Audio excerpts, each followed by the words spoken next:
प्यारे साथियों, आप सभी का स्वागत है आपके अपने YouTube channel AICS learning class में। तो आज हम लोग देखने वाले हैं दो चर वाले रैखिक समीकरण का VI ऑब्जेक्टिव देखेंगे आज। ठीक है, इस वीडियो को अपने दोस्तों के पास शेयर जरूर कीजिएगा। चलिए क्लास को शुरू करते हैं। तो पहला क्वेश्चन है कि एक्स अक्ष को क्या कहा जाता है। क्या है कि एक्स अक्ष को क्या कहा जाता है। तो हम लोग ग्राफ समझेंगे, ग्राफ के बारे में सबसे पहले देखिए कि ग्राफ कैसे बनाते हैं। मान लीजिए ये क्या है, ग्राफ है। ठीक है, तो ये जो लाइन है इसको यहाँ जो होता है, यहाँ पर क्या होता है, एक्स अक्ष होता है और यहाँ पे होता है एक्स डैश, यहाँ पे होता है वाई, यहाँ पे होता है वाई डैश। ये आप जानते हैं कि ग्राफ इस तरह से बनाते हैं। यहाँ पर मूल बिंदु होता है जिसका मान 0,0 होता है, इतना आपको पता होगा। ठीक है, तो कह रहा है कि एक्स अक्ष को क्या कहा जाता है। तो एक्स अक्ष ये है, ये क्या है, एक्स अक्ष है। तो एक्स अक्ष को हमेशा क्या कहते हैं, भुज कहते हैं। क्या कहते हैं, भुज। यानी इसका ऑप्शन नंबर बी क्या होगा, राइट आंसर होगा। यानी एक्स अक्ष पे जो भी बिंदु होता है उसको भुज कहते हैं। मान लिया जाए 2,5 है, क्या है, अगर इसी में एक दो ऑब्जेक्टिव और से बन सकता है। अगर हम बोलें कि 2,5 जो है इसमें भुज कौन है, तो क्या बोलेंगे, तो भुज जो है इसमें 2 है। क्या है, एक होता है भुज, एक होता है कोटि। यानी एक्स वाले को बोलते हैं भुज और वाई वाले क्या बोलते हैं, कोटि बोलते हैं। तो ये 2 क्या है, ये भुज है, क्योंकि ये एक्स के स्थान पे है और ये वाई के स्थान पे है। यानी 2 और 5 एक बिंदु है कोई ग्राफ का, इसमें जो 2 है वो क्या होता है, भुज, और 5 क्या है, कोटि है। उसी तरह से कह रहा एक्स अक्ष पे, यानी एक्स अक्ष पे जो भी बिंदु होगा वो क्या होगा, वो भुज होगा। तो एक्स अक्ष को क्या कहा जाता है, तो ये भुज कहा जाता है। याद हुआ। इसी से एक और क्वेश्चन बन सकता है कि वाई अक्ष, यहाँ अगर वाई रहेगा तो अगर वाई अक्ष को क्या कहा जाता है, तब क्या बोलेंगे, तब बोलेंगे कोटि। ठीक है, ये जो वाई अक्ष है इसको कोटि बोलेंगे और एक्स अक्ष को भुज बोलेंगे। समझ गए, वीडियो आ रही क्लियर। चलिए एक क्वेश्चन सॉल्व हो गया। आप देखिए, इसी से देखिए, इसी 2-3 क्वेश्चन बन गया। एक बन गया एक्स अक्ष, एक बन जाएगा वाई अक्ष, या ऐसा दिया रहा है कहीं 5,3 कहेगा इसमें कोटि कितना है, तो कोटि कितना होगा, 3 होगा, क्योंकि ये इसको एक्स बोलते हैं, इसको वाई बोलते हैं, और वाई वाले को कोटि बोलते हैं। ठीक है, चलिए अब इसके बाद 2 नंबर देखिए। कह रहा है आलेख में क्षैतिज कतारों को क्या कहते हैं। सबसे पहले समझिए कि क्षैतिज किसको बोलते हैं, क्षैतिज किसको बोलते हैं। तो याद रखिएगा, जब भी कहीं पर भी अगर इस तरह से कोई लाइन, कोई रेखा खिंचा रहे, इसी को बोलते हैं क्षैतिज। और ऐसे स्तंभ इसको बोलते हैं स्तंभ, बिल्कुल सीधा ऐसे खंभा की तरह जिसको रहता है उसको बोलते हैं स्तंभ, और इसको क्या बोलते हैं, क्षैतिज। तो वही चीज़ यहाँ पे है कि आलेख में क्षैतिज कतारों को क्या कहते हैं। क्षैतिज ये है, इसी को बोलते हैं क्षैतिज ना। तो क्षैतिज जो होता है वो क्या होता है, वो भुज होता है। क्या होता है, भुज। यानी ऑप्शन नंबर बी क्या है, उसका राइट आंसर होगा। समझ गए बात। ये रेखा जो है ये क्या है, ये किस तरह का है, ये क्षैतिज है। क्या है, क्षैतिज। और जो खाड़ता इस खुट्टा की तरह जो उसको बोलते हैं, ठीक है, उसको बोलते हैं स्तंभ। तो यहाँ स्तंभ के बारे में नहीं पूछा है, यह पूछा है क्षैतिज के बारे में। अगर यहीं पे स्तंभ होता कि यहाँ पर क्वेश्चन ये लिखा रहता है कि आलेख में स्तंभ कतारों को क्या कहते हैं, तब बोलते हैं कोटि। लेकिन यहाँ पे क्वेश्चन में है कि आलेख में क्षैतिज कतारों को क्या कहते हैं, तो यहाँ पर क्या होगा, भुज। यानी क्षैतिज एक्स वाले को बोलते हैं, तो एक्स वाले को अभी पढ़े हैं कि भुज बोलते हैं, इसलिए भी क्या होगा, भुज होगा। ठीक है, चलिए इसका 3 नंबर। कह रहा है बिंदु -2,1 किस पाद में स्थित है। किस पाद में, देखिए किसी भी जो ग्राफ बनाते हैं उस ग्राफ में 4 कितना होता है, 4 क्या होता है, पाद होता है, यानी 4 ठो। यानी इसको बोलते हैं प्रथम चतुर्थांश, क्या बोलते हैं, या प्रथम पाद बोले या प्रथम चतुर्थांश से बोल सकते हैं। मान लीजिए प्रथम पाद है, इसको बोलते हैं प्रथम पाद, इसको बोलते हैं द्वितीय पाद, और इसको बोलेंगे तृतीय पाद, और इसको बोलते हैं चतुर्थ पाद। यानी फर्स्ट क्वाड्रेंट, सेकंड क्वाड्रेंट, इस तरह से होता है। ठीक है, तो उसी तरह कह रहा है इसमें कि -2,1 किस पाद में स्थित है, प्रथम पाद में, द्वितीय पाद में, तृतीय पाद में और चतुर्थ पाद में। कैसे समझेंगे, देखिए समझने तरीका ये है सिंपल। देखिए इधर जो भी बिंदु होगा इस प्रथम पाद में वो हमेशा क्या होता है, पॉजिटिव होता है। यानी एक्स भी पॉजिटिव और y भी क्या होता है, पॉजिटिव होता है। लेकिन द्वितीय पाद में एक होता है नेगेटिव, दूसरा क्या होता है, पॉजिटिव, ठीक। और तीसरा जो पाद में होता है उसमें दोनों क्या होता है, नेगेटिव नेगेटिव होता है। लेकिन चतुर्थ में क्या होता है, एक पॉजिटिव एक नेगेटिव होता है। समझ गए बात, नहीं समझे? चलिए कोई बात समझाते हैं। देखिए इस में क्या बनेगा, ऐसे बनेगा 1 2 3, ऐसा ही लिखते हैं ना। इसमें क्या होता है, -1 -2 -3 इस तरह होता है। और ऊपर क्या होता है, ऐसे होता है 1 2 3, और नीचे क्या होता है, -1 -2 इस तरह से होता है ग्राफ में। ग्राफ पर है ना, तो इस तरह से होता है। तो इस वाले प्रथम पाद में जो भी बिंदु होगा वो क्या होगा, वो दोनों पॉजिटिव, यानी x भी पॉजिटिव और y भी क्या होता है, पॉजिटिव होता है। लेकिन अगर इस पाद के बारे में बोले, दूसरा पाद में या द्वितीय पाद में, तो x वाले क्या होता है, इसको बोलते हैं x, इसको क्या बोलते हैं, y। ये माइनस है वो किस में होगा, x में होगा। और यानी कि यहाँ जो भी होगा वो x वाले कहलाते हैं। तो नेगेटिव होता है और दूसरा क्या होता है, पॉजिटिव होता है। लेकिन तृतीय पाद में क्या होता है, दोनों क्या होता है, नेगेटिव होता है। और चतुर्थ पाद में क्या होता है कि जो x वाला होगा, इसको x, पहला वाला x होता है, दूसरा वाला y होता है। तो पहला वाला क्या होगा, पॉजिटिव होगा, दूसरा क्या होगा, नेगेटिव होगा। तो अब यहाँ देखिए आप, इसको बोलेंगे x, इसको क्या बोलेंगे, y। यानी जो पहला होता है उसको x, पहला बिंदु को x बोलते, दूसरा को y बोलते हैं, ठीक है। तो ये x कितना, -2, x कितना है, यानी इस जो -2 है वो कहाँ पे होगा, वो x वाले में ही होगा कहीं ना कहीं। तो यहाँ पे देखिए क्या है, माइनस है, यहाँ पे क्या है, प्लस, कुछ नहीं प्लस है। तो माइनस प्लस देखिए किस में आता है, तो माइनस प्लस किस में आता है, द्वितीय पाद में। किस में आता है, द्वितीय पाद में। इसलिए इसका ऑप्शन नंबर क्या होगा, बी नंबर राइट आंसर होगा। यहाँ ध्यान नहीं देना कि 2 3 5 क्या, उसमें ध्यान नहीं देना, ध्यान ये देना है कि इसके आगे में आखिर है क्या, प्लस है कि माइनस में। लेकिन ये याद होना चाहिए कि प्रथम में प्लस प्लस होता है, दूसरा में माइनस प्लस, तृतीय पाद में माइनस माइनस, और चतुर्थ पाद में प्लस माइनस। ये आपको याद होना चाहिए। जब ये याद होगा तो इसमें कोई दिक्कत है ही नहीं। अगर आपको बोलेंगे -3, -5 ये किस पाद में है, तो सिंपल तृतीय पाद में, क्योंकि यहाँ भी यहाँ x में भी माइनस और y में भी माइनस, दोनों में माइनस है, इसलिए क्या होगा, इसमें तृतीय पाद। संख्या में ध्यान दें, संख्या क्या है, नहीं, संख्या में नहीं, उसके आगे में क्या है वो मायने रखता है, ठीक है। तो इस तरह से हो जाएगा, इसका नंबर बी नंबर क्या होगा, इसका राइट आंसर होगा। उम्मीद करते हैं आपको समझ में आ गया होगा, इसको नोट कीजिए। फिर इसका जो अगला प्रश्न है वो देखते हैं। देखिए ये क्वेश्चन बहुत ही इंपॉर्टेंट है, ये सब क्वेश्चन एग्जाम में कई बार पूछ लिया गया है, ठीक है। इसलिए से ध्यान से बनाना, आपको याद होना चाहिए कि आपको क्या बोले थे, एक पतली सी कॉपी में इसको नोट करना है, ठीक है। तो आप जितना भी यहाँ पर बोर्ड में लिखेंगे उस सबको आप एक पतली सी कॉपी में नोट कीजिएगा, ठीक है। चलिए नोट कीजिए फुर्ती जी में।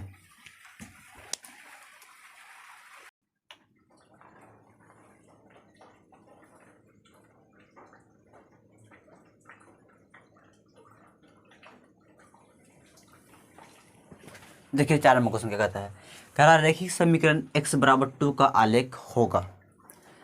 उसके बाद फिर है y - 5 = 0 का आलेख होगा। देखिए ये दोनों क्वेश्चन बिल्कुल एकदम सेम है, क्या है, बिल्कुल एक ही तरह का है। देखिए एक ग्राफ पहले बनाते हैं तब आपको समझ में आएगा, ठीक है। मान लीजिए इस प्रकार है, इसको बोलते हैं x, जैसा कि आपको पता है, इसको बोलते हैं x डैश, y डैश। इधर होता है 1 2 3 4 इस तरह से, -1 -2 -3 है ना, और आगे होगा इस तरह से।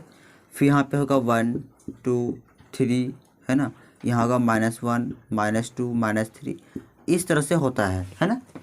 तो उसी में कह रहा है कि रैखिक समीकरण x = 2 का आलेख होगा, एक y अक्ष के समांतर होगा कि x अक्ष के समांतर होगा कि x अक्ष के संपाती होगा। तो x = 2, तो ये x है और 2 जो है पॉजिटिव है, तो ग्राफ इस ये x है, तो पॉजिटिव 2 कहाँ पे, यहाँ पे है ये वाला में, तो ग्राफ यही बनेगा। तो कैसा बनेगा, ऐसा बनेगा या ऐसा बनाएगा, तो ऐसा ही बनेगा ना, बताइए, यही है ना, ये 2 है तो ऐसा यहाँ यहीं बनेगा। तो बताइए जो x = 2 है, ये ऐसे जो खींचे रेखा ये किसके समांतर है, तो ये y अक्ष के, ये y है ना जी, इसी के समांतर है ना ये। क्लियर, कैसे की, तो क्या होगा उसका y अक्ष क्या हो जाएगा, समांतर हो जाएगा। ऑप्शन नंबर ए क्या होगा इसका राइट आंसर होगा। समझिए कैसे होता है, इस तरह से करेंगे। x बराबर 2 था, यानी x के जो x जो अक्ष है, जो 2 बिंदु है वहाँ पे ग्राफ बनाना है, पॉजिटिव है, आगे में क्या है कुछ नहीं प्लस है, तो यही +2 यहीं पे है, तो इस बिंदु पर कट करना हो तो ऐसे ही करेंगे ना। तो ये किसके समांतर हुआ, y अक्ष के समांतर, यानी y अक्ष के समांतर इसका ए नंबर क्या होगा, राइट आंसर। यानी जो y है इसी के पैरेलल जा रहा है ना ऐसे, इसी को बोलते हैं समांतर। ठीक, अब देखिए इसका पाई नंबर। तो पाई नंबर थोड़ा सा हम लोग हल करते हैं। यहाँ पे दिया गया y - 5 बराबर 0, देखिए थोड़ा हल करेंगे फिर पता लगाएंगे इसमें क्या होगा। तो y - 5 बराबर 0, एक काम करते हैं y को अकेले करते हैं, ठीक है। तो y को अकेले जब करेंगे सिर्फ +5 आएगा, यानी ये -5 है, इसको उधर भेजेंगे तो +5 आ जाएगा। ठीक, तो y बराबर 5 और पॉजिटिव होना चाहिए, तो ये y है और नीचे में होता है निगेटिव, ऊपर में होता है पॉजिटिव। यहाँ 3 है ना, मान लीजिए यहाँ पर 5 है, इस तरह से है ना, तो 5 यहीं पे हुआ ना, एक तरह से मान यहीं पर 5 हुआ। यहाँ क्यों नहीं मालूम पड़ा नीचे क्यों, क्योंकि नीचे में निगेटिव वाला है, लेकिन हमको लेना है पॉजिटिव, और y में तो y यही है, तो कहाँ बनेगा, मान लीजिए ऐसे ही है, तो ये इस बिंदु पर कट करना हो तो कैसे करेंगे, ऐसे ही न जाएगा, गया ऐसे। अब ये बताइए जो y यहाँ पे जो है, यानी y बराबर 5 जो बिंदु है यहाँ पे, ठीक है, तो इस किसके समांतर, ये जो रेखा जो गया है इस समांतर किनका है, तो x का है, यही ना x वाला है, इसी के समांतर पैरेलल में जा रहा है, तो क्या होगा इसका आंसर, x अक्ष के समांतर होगा, यानी ऑप्शन नंबर बी। समझ कैसे करते हैं, कितना आसान क्वेश्चन है, बस थोड़ा सा दिमाग लगाना हो जाएगा। ठीक है, चलिए इसको भी आप नोट कीजिए, फिर इसका जो अगला प्रश्न है उसको भी देखेंगे।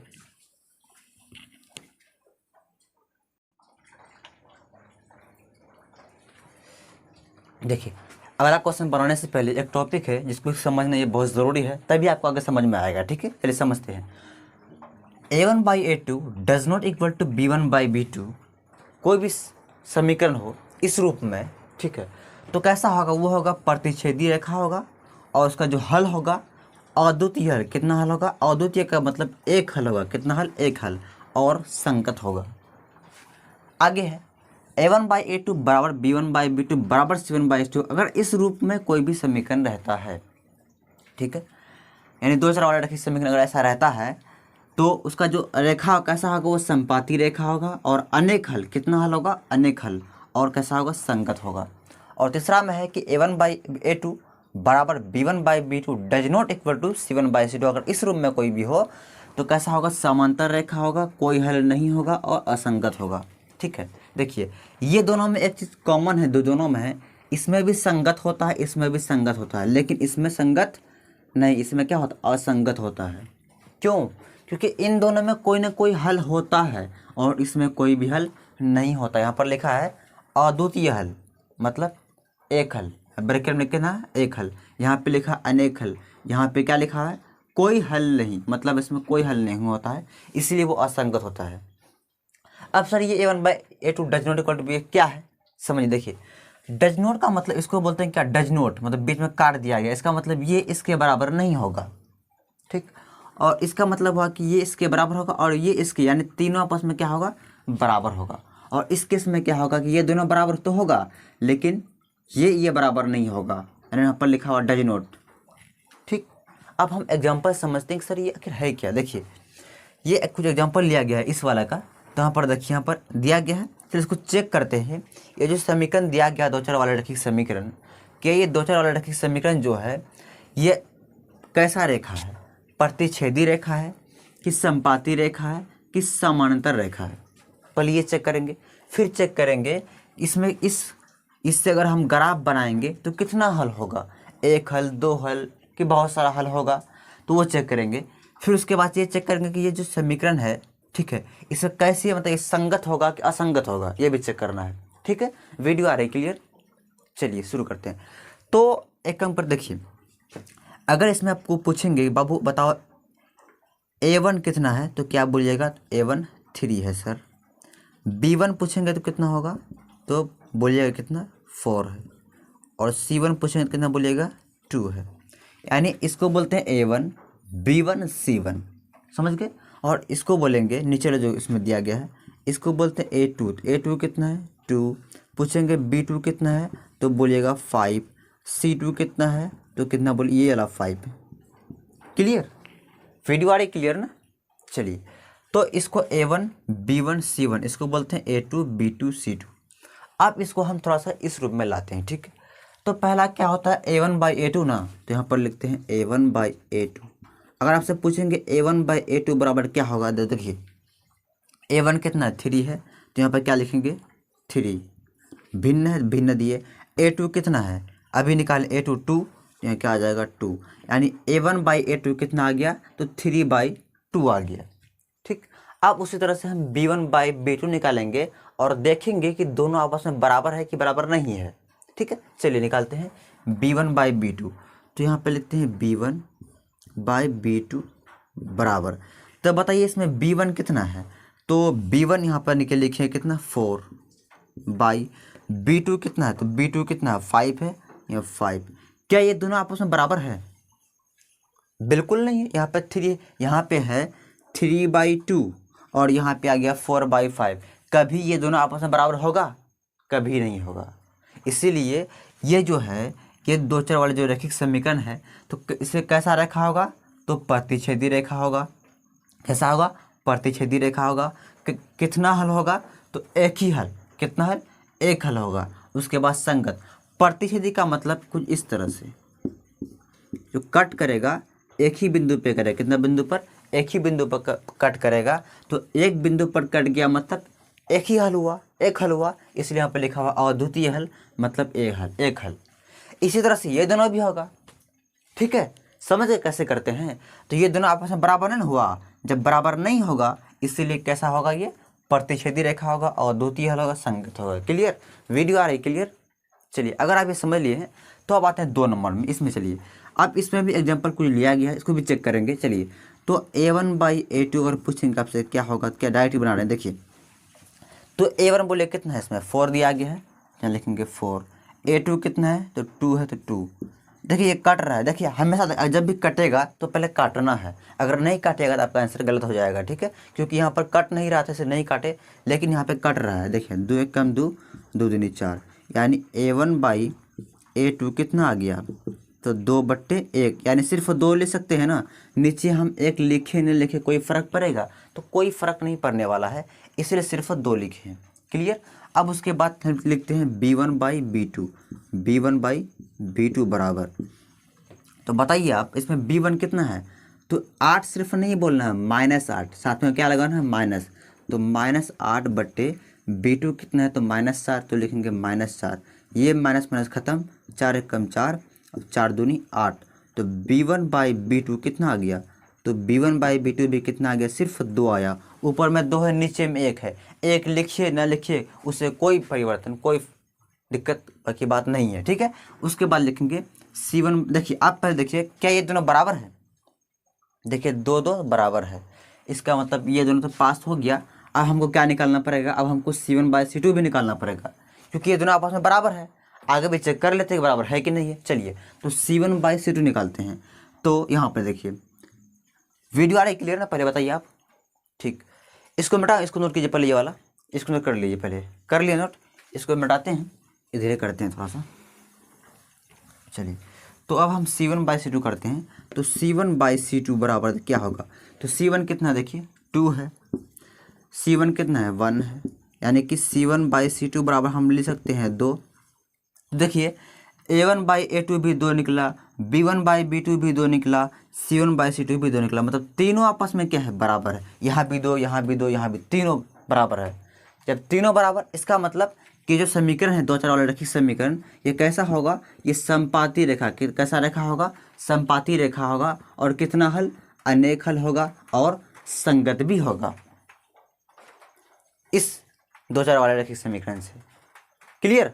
तो समझ कैसे करते हैं, अगर एग्जाम में पूछ लिया, ये समीकरण मान लिया जाए, अगर ऑब्जेक्टिव क्वेश्चन में ये समीकरण दिया रहे और कहेगा कि इस 2 चर वाले रैखिक समीकरण में कितना हल होगा, तो क्या कहेंगे, अनेक हल होगा। सबसे बड़ा समपाती रेखा कहते हैं, समझिए समपाती रेखा कहते हैं किसको, देखिए मान लीजिए ये रेखा है, इसी पे कोई और रेखा है, डबल रेखा है, इसी को बोलते हैं समपाती। और इसमें अनेक हल क्यों होगा, देखिए क्योंकि इसी पे 2 रेखा है, इस 2 रेखा पे बहुत सारा बिंदु कट कर सकता है, यहाँ भी कट करेगा, यहाँ भी, यहाँ भी, यहाँ बहुत सारे बिंदु कट कर सकते हैं, यहाँ भी कटेगा, यहाँ भी कटेगा, तो अनेक हल हुआ ना, अनेक में बिंदु कट रहा है, इसलिए इसमें अनेक हल हो जाए, क्योंकि संपाति का मतलब हुआ एक ही रेखा पे कोई और रेखा, दो रेखा जिस रेखा पे होगा उसमें बहुत सारे रेखा, यहाँ भी कट सकता है, यहाँ भी, यहाँ भी, यहाँ भी बहुत सारा कट सकता है, इसलिए इसमें अनेक हल हो गया और साथ में संगत होगा। इसी तरह से ये वाला भी होगा, ये कर सकते हैं आप लोग अपने से, ये वाला अपने से आप लोग कर लीजिएगा, समझ गए। चलिए, तो इस तरह से करेंगे। आप चलते हैं, अगर ये समझ गए हैं आप लोग, अगर आप लोग इस चीज़ नहीं पढ़े थे इसको नोट कर लीजिए और इसका देखते हैं अगला प्रश्न कि कैसे इससे हल होगा। और यह रखना है कि जब भी अगर ऐसा रहे तो कैसा होगा, प्रतिच्छेदी रेखा होगा और द्वितीय हल होगा, संगत होगा। अगर जब ऐसा रहे तो संपाती रेखा, अनेक हल, संगत होगा, और ऐसा रहेगा तो समांतर रेखा, कोई हल नहीं, असंगत होगा। इस तरह से समझेंगे, ठीक है, इसको नोट कर लीजिए।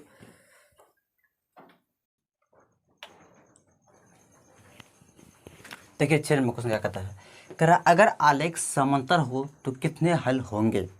तो अभी पढ़े हैं, जब आलेख प्रतिच्छेदी होता है तो एक हल होता है, यानी अद्वितीय हल होता है। अगर कोई आलेख, ठीक है, क्या हो, संपाती अगर हो तो अनेक हल होता है। अगर कोई आलेख समांतर हो तो कोई हल नहीं होता। अभी पढ़े थे ना कि A1/A2 बराबर B1/B2 does not equal to C1/C2। अगर इस रूप में कोई भी दो चर वाला रैखिक समीकरण अगर होता है तो पहली बात वो क्या होता है, वो समांतर होता है। क्या होता है, समांतर, मतलब इस तरह से ग्राफ जो होगा वो इस तरह से जाएगा। जब इस तरह से जाएगा तो कहीं पर कट किया है, कहीं कट नहीं किया है, मतलब एक भी बिंदु इसमें कट नहीं हुआ है, दोनों ऐसे ही जाएगा। इसलिए इसमें क्या है, कोई हल नहीं होगा, यानी इसका क्या होगा, सी नंबर क्या होगा, राइट आंसर। क्योंकि जब समांतर कोई भी रेखा जब आलेख खींचते हैं तो उसमें कोई भी हल नहीं होता है, ठीक है, समझ गए। चलिए, अब उसके बाद 7 नंबर देखिए, तो क्वेश्चन कह रहा है कि समीकरण इतना के हल है, यानी x-2y बराबर 4, यानी कि A B C D इन चारों में ऐसा कौन सा बिंदु अगर लेंगे जो इस समीकरण को संतुष्ट करता हो, यानी x के जगह पे ऐसा क्या मान लें, y पे क्या लें, कि दोनों को हल करेंगे तो किसके बराबर कितना आना चाहिए, 4 आना चाहिए। चलिए, पहले हम ऑप्शन नंबर A लेके चेक करेंगे, फिर B C D इस तरह से करेंगे, देखते हैं कौन सा आता है इसमें, ठीक है। तो चलिए इधर, तो देखिए इसको क्या बोलेंगे, x, इसको बोलेंगे y, क्योंकि पहला बिंदु को x दूसरा को y बोलते हैं। इसमें भी ये x है, ये y है, इस तरह से होते रहेगा। तो बताइए इसमें x कितना है, तो इसमें x 4 है, 4 है, यानी x के स्थान में क्या लिखेंगे, 4, फिर माइनस है माइनस, 2 है 2, बीच में गुना है, y के जगह कितना है 0, तो बराबर 4। अब देखिए 4 है, ये गुना करेंगे 0 हो जाएगा पूरा, तो बराबर कितना, 4 ही हुआ ना। अरे ये 2 को 0 से गुना किया 0 ही होगा ना, ऐसा कोई मान होगा ही नहीं, बराबर 4 है। क्या देखिए इस बगल जो हम लोग इस साइड में जो हल के किसके बराबर आया है, 4, मतलब संतुष्ट किया ना, ये बिंदु क्या हो रहा है, इस समीकरण क्या कर रहा है, संतुष्ट कर रहा है, मतलब इसका ए नंबर क्या होगा, राइट होगा, आंसर होगा, ठीक है। उसी तरह से अगर इसको रखेंगे तो ये संतुष्ट नहीं करेगा, कैसे चेक कर लेते, देखिए अभी x की जगह क्या रखेंगे 1, बीच में माइनस है माइनस, 2 इंटू वाई की जगह क्या रखेंगे 2, बराबर किसका है 4 का। देखिए यहाँ पे 1 माइनस 2 का अपरा 2 अपरा कितना होगा 4 होगा, बराबर 4, 4 में 1 घटाएंगे कितना आएगा 3, बराबर 4। कभी ऐसा होगा, कभी बराबर नहीं होगा, इसीलिए ये वाला नहीं होगा, ये भी नहीं होगा, क्योंकि अब तो आगे चेक करना ही नहीं है हमको, यहाँ मिल गया ना एक तो बस हो गया, मतलब ए नंबर क्या होगा, राइट आंसर। कैसे करते हैं मालूम पड़ गया ना। चलिए, अब उसके बाद देखते हैं 8 नंबर की, एक चर x में रैखिक समीकरण कितने हल होते हैं। देखिए इसको समझने से पहले आपको ग्राफ समझाते हैं, ठीक है। आपको रटवाते नहीं है, रटवाना मेरा काम नहीं है, ठीक है, बस आपको वो ट्रिक बता रहे हैं कि कैसे समझना है कि इसका आंसर क्या होगा, ठीक है। देखिए तो पहले हम एक ग्राफ बनाते हैं, देखिए समझिए यहाँ पे इस तरह से मान लीजिए ग्राफ हो गया, ठीक है, और यहाँ पे 1 2 3 इस तरह से होते रहते हैं, -1 -2 इस तरह से होगा, फिर 1 2 3 4 कुछ भी आप ले सकते हैं इस तरह से, ठीक है। मान लीजिए इस तरह से कोई ग्राफ है, इसको बोलते हैं एक्स अक्ष, है ना, इसको बोलते हैं वाई अक्ष, इस तरह से होता है। तो कह रहा है एक चर एक्स में, तो चर एक्स वाई कुछ भी हो सकता है, ठीक है। तो यहाँ पे हमको एक्स लेने का है, कोई बात नहीं, हम एक्स ले लेंगे। तो एक्स रैखिक समीकरण, रैखिक मतलब इसका पावर 1 हो, समीकरण कितने हल होंगे, यानी एक्स का मान लीजिए कुछ भी 1 या 2 कुछ भी मान लीजिए आप। तो x बराबर हम 1 मान लेते हैं। तो अगर इससे हम ग्राफ बनाएंगे तो कितना हल होगा? तो देखिए x बराबर 1 है, तो x बराबर 1 यहीं पे होगा ना, कि पॉजिटिव है तो यहाँ पे होगा। इसको ऐसे लाइन ऐसे खींचेंगे तो बताइए कितना बिंदु कट किया ये? एक बिंदु पर। कितना हल होगा? एक ही हल होगा। कितना हल होगा? एक हल। उसी तरह से मान लीजिए हम अगर 2 अगर लेंगे तो यहाँ पे है, इस पे करेंगे तो बताइए कितना बिंदु कट किया? एक बिंदु पर, तो कितना हल होगा? एक ही हल। इसलिए हमेशा याद रखिएगा कि एक चर x में रैखिक समीकरण के कितना हल होता है? तो एक ही हल होता है। इसका क्या होगा? ऑप्शन नंबर 1 क्या होगा? राइट आंसर होगा। तो इस तरह से करेंगे। उम्मीद करते हैं आपको समझ में आ गया होगा। इसको नोट कीजिए, फिर इसका अगला प्रश्न देखते हैं।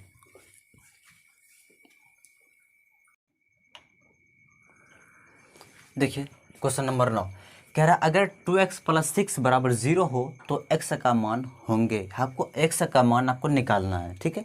चलिए निकालते हैं x का मान। हल 2x + 6 = 0, ये आपको दिया गया है। x का मान निकालना। देखिए जब भी किसी का मान अगर निकालना पड़े तो सबसे पहले क्या करेंगे? उसको हम अकेला करेंगे, यानी उसको अलग करेंगे, ठीक है। यानी कि हमको x का मान चाहिए तो एक काम करते हैं, 2x जो है इसको जगह पे रहने दीजिए, ठीक है, बराबर 0। और ये +6 जो है इसको इधर भेजेंगे तो -6 होगा। और 2x बराबर कितना हो जाएगा? तो 0 में -6 घटाएंगे तो -6 ही आएगा। और अगर बोलेंगे x बराबर क्या होगा तो x बराबर हो जाएगा -6/2। क्योंकि ये 2 गुना में है, इसको उधर भेजेंगे तो भाग में आ जाएगा, ठीक। आप इसको काटना अगर चाहें कट जाएगी आराम से। 2 1 कम 2 3 6। तो x का जो मान आया वो आ गया -3। ऑप्शन नंबर इसका क्या होगा? सी नंबर क्या होगा? इसका राइट आंसर होगा, ठीक है। इस तरह से करेंगे। अब उसके बाद देखिए 10 नंबर। ये क्वेश्चन थोड़ा सा बच्चों को क्या लगता है? डिफिकल्ट लगता है। डिफिकल्ट नहीं, बहुत ही आसान क्वेश्चन है ये। लेकिन क्या करता है एग्जाम में, ये जो क्वेश्चन है एग्जाम में शायद 2023 22 या 20 में पूछ चुका है क्वेश्चन, ठीक है, ये वाला क्वेश्चन। तो ये बहुत इंपॉर्टेंट, ध्यान से देखिएगा, ठीक है। बहुत ही आसान क्वेश्चन है।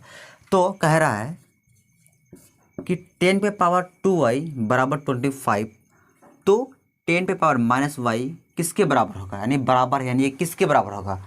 ए नंबर ऑप्शन के, या बी नंबर के, या सी नंबर के, ठीक है। ये आपको करना है। चलिए सबसे पहले दिया क्या गया है कि 10⁻² जो बराबर है वो किसके बराबर है? वो 25 के बराबर है। ये आपको दिया गया है, ठीक है। तो इसी से हम क्या करेंगे? हल करेंगे आगे, ठीक है। तो एक काम कर सकते हैं, यहाँ पे 10⁻² बराबर हम लिख सकते हैं 5⁻²। बताइए लिख सकते हैं 25 के स्थान पे 5⁻² लिख सकते हैं? बताइए तो। बिल्कुल, क्योंकि 5 का स्क्वायर कितना 25 होता है। तो हम इस तरह से ले सकते हैं। इससे लिखने से ये फ़ायदा होगा कि जो यहाँ पे पावर जो 2 है, ये 2 क्या होगा? कट गया, कट जाएगा। तो क्या बचा? बच गया 10। y बराबर क्या बच गया? 5 बच गया, है ना। चलिए आगे देखिए आप। इसी को हम थोड़ा इधर करते हैं। क्या लिखे हैं अभी? 10 पे पावर, सॉरी ये y यहाँ पे नहीं, ये पावर है, यहाँ पे आएगा, ठीक है। तो 10 पे पावर y बराबर कितना? 5 है, यही है ना। एक काम कीजिए, अगर हम इसके नीचे में कुछ नहीं तो क्या 1 है ना, आपको पता है। और जब अंश, ये अंश हो गया और ये क्या हो गया? हर हो गया। और जब अंश वाले को हर में भेजेंगे तो जो पावर होता है वो नेगेटिव हो जाता है। ये आप क्लास 9th में पढ़े हैं। मतलब कि अगर इस 10 पे पावर y को अगर नीचे भेजेंगे, यानी ये 1 क्या करते हैं? ऊपर भेज देते हैं। और 10 पे पावर y को कहाँ भेजते हैं? नीचे। तो जो पावर y है तो यहाँ क्या आ जाएगा? यहाँ आ जाएगा -y। क्या आ जाएगा? -y आ जाएगा। और बराबर 5 है तो बराबर 5। नीचे में 1 कर दीजिए, कुछ नहीं तो 1 है, यहाँ भी कुछ नहीं तो 1 है। क्लियर? समझ गए कैसे हुआ? ये क्लास 9 तक का चीज़ है कि अंश वाले कभी भी जब हर में भेजते हैं उसका पावर क्या होगा? अगर पॉजिटिव है तो नेगेटिव हो जाएगा, अगर पावर नेगेटिव है तो नीचे क्या होता है? पॉजिटिव हो जाता है। तो इसलिए यहाँ पर प्लस था, यहाँ माइनस आ गया। अब ये क्रॉस ऐसे गुना हो जाएगा, तो ऐसे ऐसे गुना करेंगे। 10 - y को 5 से गुना करेंगे, कितना होगा? 10 5 × 10 पे पावर -y। ये गुना होगा भी नहीं, यह इस तरह से हो जाएगा। उसके बाद 1 से 1 करेंगे तो कितना हो जाएगा? 1 हो जाएगा, है ना। अरे 10 पे पावर -y को 5 से किए, ऐसे मल्टी गुना होगा ये, तो ये गुना थोड़ा, क्योंकि पावर माइनस y है, ये गुना कभी भी नहीं होगा। तो गुना मतलब इस तरह से होगा, ठीक है, बराबर 5। तो यहाँ पर देखिए हम ऐसे ले सकते हैं 10⁻⁻y बराबर, ये गुणाम है, इसको उधर भेजेंगे तो कितना होगा -1/5। यहाँ पे एक गुणाम है, इधर किस में आ गया भाग में, तो कितना आ गया 1/5। तो यही तो हमको निकालना था कि 10⁻⁻y का मान कितना होगा, यानी इसका ऑप्शन नंबर कितना होगा, बी नंबर क्या होगा, राइट आंसर होगा, यही निकाला था ना। 10⁻⁻y किसके बराबर है, किसके बराबर है, तो 1/5 के बराबर है। तो इस तरह से करेंगे। तो उम्मीद करती है आपको समझ में आ गया होगा, इसको नोट कीजिए।